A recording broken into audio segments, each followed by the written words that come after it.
Welcome back to this channel. This is Deeksha and you're watching Cloudy Vibe. So today I am painting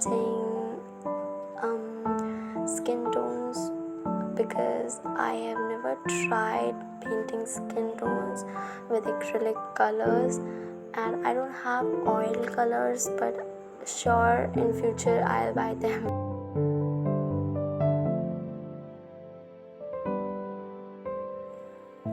The main problem while using acrylic colors, especially if you are going to paint skin tone, they dry very fast, guys. Drying fast of colors is also depends on what surface you are going to paint on. So before started, I had already prepared the skin tone colors like darkest to lightest areas, and it helped me a lot.